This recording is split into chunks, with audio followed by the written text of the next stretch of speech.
Radio Karoual, le journal, présentation Fatmata Diko.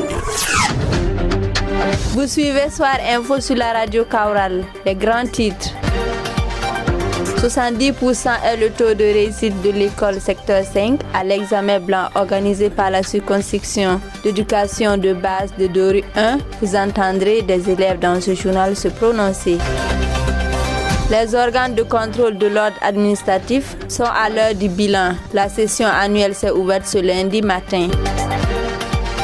Et en toute fin d'édition, notre chroniqueur nous plonge dans le monde des supporters des équipes de football.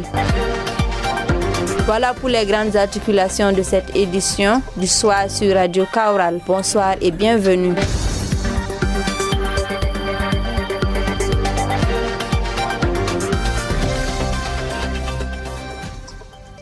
Et ceci dit, du jeudi 6 au vendredi 7 février 2025, la circoncision d'éducation de base de Dori 1 a procédé à la première évaluation des élèves du CM2 à travers un examen blanc. Des connaissances acquises par les élèves du secteur 5, les résultats donnent plus de 70%. Ce lundi matin, les résultats ont été proclamés dans la classe de CM2 devant enseignants et élèves. Le reportage de Amadou Li. Proclamation des résultats au CM2, les élèves sont silencieux. Chacun espère entendre son nom. Au bout du compte, Amma Diallo est le premier de cette évaluation au secteur 5. J'ai reçu un examen blanc avec 146 points, avec une moyenne de 8,46. J'ai trouvé que ma moyenne était bonne et que je pouvais faire mieux aussi. Mawa Djire est deuxième. Elle espérait être la première. Je crois que c'est les points d'histoire et les points de rédaction qui m'ont empêché d'être première. Je n'ai pas bien compris la rédaction. Histoire, là où on a dit répond pas vrai ou faux. Sundiata Keita vaincu Soumanguru Kanté, roi du Ghana en 1235. J'ai mis vrai parce que je connaissais pas quel est le royaume de Soso. Sur les 54 élèves, 38 ont réussi à ce premier exercice du CP. Parmi les ajournés figure Fatimata Gadiaga qui a obtenu 4,43 de moyenne. Que je n'ai pas bien appris mes leçons et je ne me suis pas bien concentrée en classe. La plupart que j'ai appris n'est pas venue. Je compte me concentrer pour l'examen prochain. Je promets d'avoir la moyenne cette fois-ci. Pour Tilado Emmanuel Tougma est l'un des enseignants du CM2 de cette école. Les 70% engrasés sont satisfaisants, mais s'il fallait redoubler d'efforts pour entraîner tous les candidats au succès. Bon, surtout, en tout cas, ça va parce que au-delà de 70%, je pense que, en tout cas, les enfants ont commencé à avancer en pas normal. Je dis souvent, les animaux qui sont déjà dans l'enclos, le berger, lui, il sait que ça, c'est un acquis. Mais il cherche, quand le soir arrive, les animaux sont toujours au dehors. C'est qu'il va toujours à la recherche de ces derniers-là. Et nous qui sommes les maîtres, nous sommes considérés comme les bergers.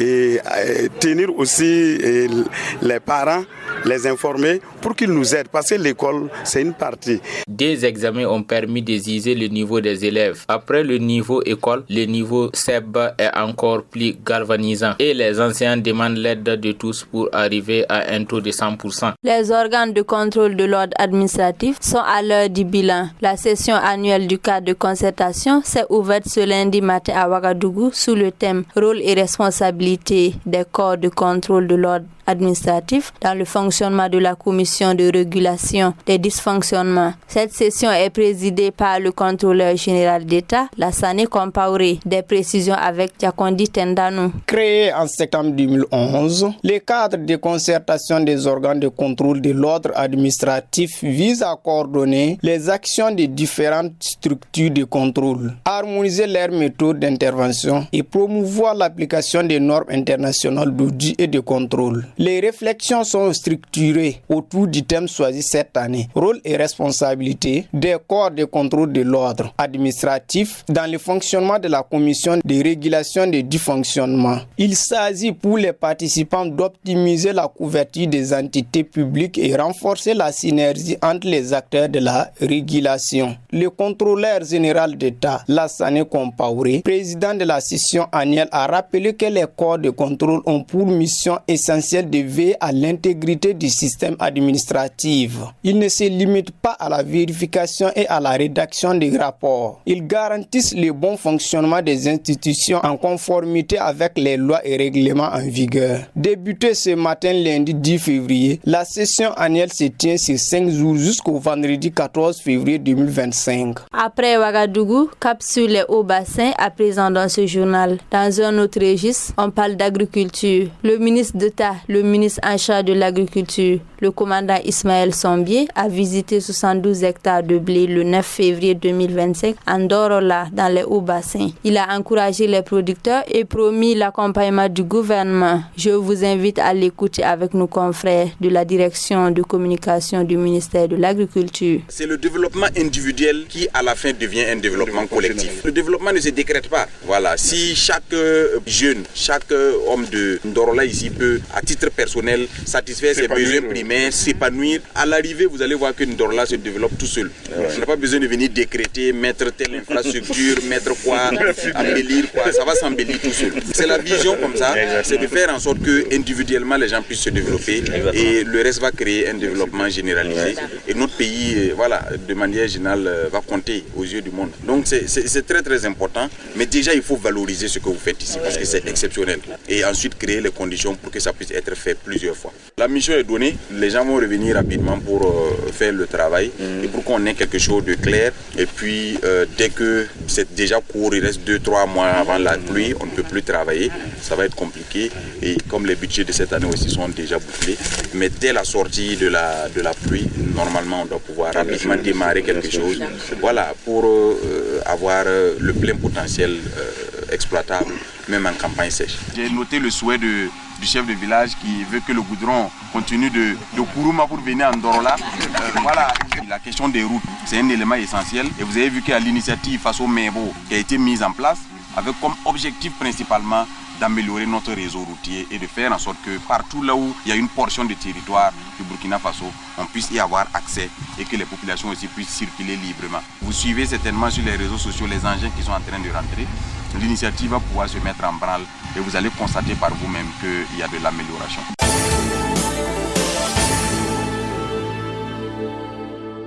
Hors de chez nous, les actualités nous amènent au Niger et au Tchad. Au Tchad, le président Mahamat Idriss Déby Itno a appelé l'Union africaine et l'Organisation des Nations Unies à réagir sur la situation qui prévaut à Goma dans la partie est de la République démocratique du Congo. Et au Niger, le président de la transition du Niger, président du Conseil national pour la sauvegarde de la patrie, le général Abdourahmane Tiani, a signé le 8 février 2025 un décret instituant la Commission nationale chargée de la conduite des travaux des assises nationales. Développement à suivre avec Issa Bamogo.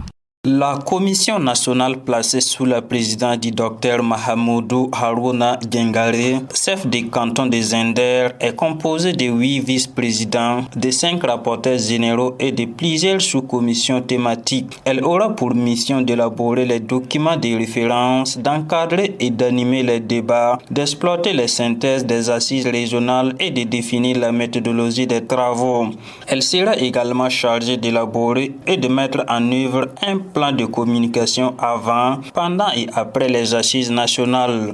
Les assises nationales s'inscrivent dans le cadre du processus de refondation engagé depuis les événements du 26 juillet 2023, marqué par la prise du pouvoir du CNSP. Quant au Tchad, le président tchadien, le maréchal Mahamat Idriss Déby Itno, s'est exprimé sur la situation qui prévaut à Goma dans la partie est de la République démocratique du Congo. En effet, le samedi 8 février 2025, il a appelé l'Union africaine et l'Organisation des Nations Unies à réagir. Je voudrais exprimer la solidarité, la compassion et le soutien de la République du Tchad envers la RDC, son peuple, son gouvernement et son président, mon frère Félix Tshisekedi, a-t-il déclaré. Mais le président Déby a appelé les instances africaines et internationales à se saisir de la situation pour restaurer la paix dans cette partie de la RDC. RDC. Il est temps que les organisations sous-régionales, régionales et internationales, notamment l'ONU et l'Union africaine, agissent pour préserver la paix et la sécurité en RDC, dont la population a longtemps souffert de la guerre, et faire respecter les lois internationales en la matière, a-t-il demandé. Foot, basket, handball, judo, cyclisme, le sport.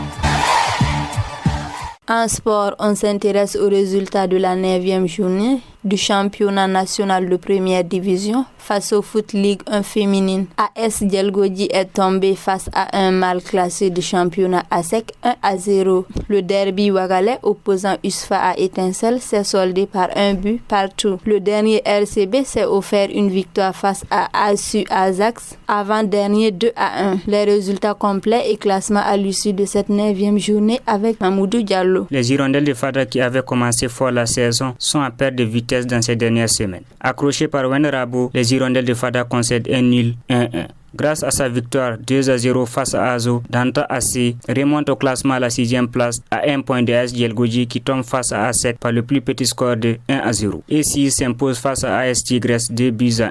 Le derby ouagalais opposant ISFA et Étincelle n'a pas eu de vainqueur. Les deux équipes se sont quittées dos à dos par un score de 1 partout. Le seul à qui ce nul a profité, c'est AS Douane, 3e au classement, et grâce à sa victoire lors de cette 9e journée face à Nas, revient à 3 points des deux premiers, ISFA et Étincelle. RCB à domicile signe sa première victoire de la saison 2-1 face à ASU Ajax. Au classement, ISFA reste leader avec 25 points plus 31, suivi d'Étincelle avec le même nombre de points mais indifférent du goal. AS Douane complète le podium avec 22 points plus 11.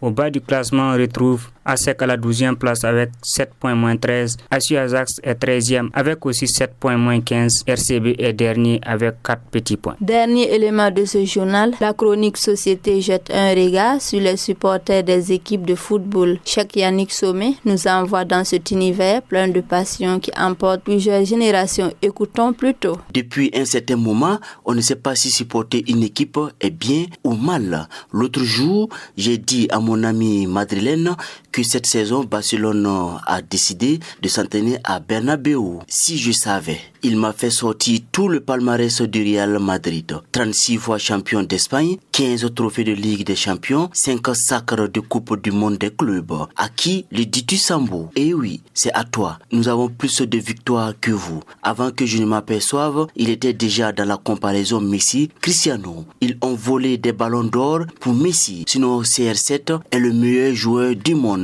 Inutile de débattre avec des fervents supporters. En octobre, quand le Barça a battu le Real à Bernabéu 4-0, Samu n'a pas dormi. Et pour agrémenter sa soirée, ses amis l'appelaient pour le taquiner en lui demandant le score, car le courant était coupé entre-temps chez eux. Se sont-ils justifiés? Et comme si ça ne suffisait pas, FC Barcelone le rebelote en finale de Supercoupe d'Espagne. 5-2 en janvier 2025. C'est fini. Ce jour-là, Sambo a pleuré toute la nuit et le lendemain a donné son maillot à un mendiant. Le Real et moi, c'est fini, s'est-il exclamé. Et oui, la rage de supporter, c'est aussi ça. Et ce n'est pas que les jeunes qui ont cette rage. Un jour, je suis passé dire bonjour à mon oncle. Sous son arbre bien ombrageux, il était assis avec des amis en plein débat OM PSG. Si tu ne sais pas, on va te le dire. L'Olympique Marseille, en 1993, a battu Milan AC en finale de Champions League à Munich 1-0. Alors que le Paris Saint-Germain, le club le plus compétitif présentement dans la Ligue 1 française, a 0 trophée européen. Il faut nous respecter. Peut-on entendre dans les discussions? Et il faut voir les tontons discuter. On a fait notre temps. Nous avons brillé sans les stars et on a gagné. Le PSG, même avec Neymar, c'est 0 Ligue des Champions. Et oui, les vieux ont oublié que chaque époque avec ses meilleurs joueurs. La passion traverse les âges et l'association reste unique. Ces clans de supporters ont créé même une parenté à plaisanterie qui ne dit pas son nom. Tu arrives à la station, tu trouves un Gunners en maillot, un supporter de Arsenal qui attend son tour pour être servi. Et tu entends derrière lui, en tout cas, c'est votre saison cette année. Ça arrive chaque 5 ans. Profitez. Le haut niveau, ce n'est pas pour les faibles. c'était un blues, un supporter de Chelsea. Donc supporter à son côté positif aussi, allez le dire à mon ami Sambo. Revenons à nos moutons. Demain, les Catalans envahiront les Canal Club. Pas pour supporter, mais pour se moquer. Décourager les Madrilènes qui, eux, espèrent se qualifier pour les 8e de finale de la Champions League devant Manchester City, qui aura aussi des adversaires, les Mancuniers, les supporters de Manchester United. Et oui, partout il y a des rivalités. Au Burkina Faso, il y a aussi EFO Asfaï Nega, ASEC BPS, mais aussi Bamoy FC, CL FC. Et vous êtes supporters rivaux de quel club? Radio Karoual, le journal, présentation Fatmata Diko. Et c'est la fin de cette édition sur la radio Kaoural, techniquement pilotée par Mamoudou Diallo. Au milieu de la difficulté réside l'opportunité, nous rappelle Albert Einstein, physicien théoricien d'origine allemande. Bonne méditation et restez sur la 104.6 est un bon choix. Agréable soirée à tous.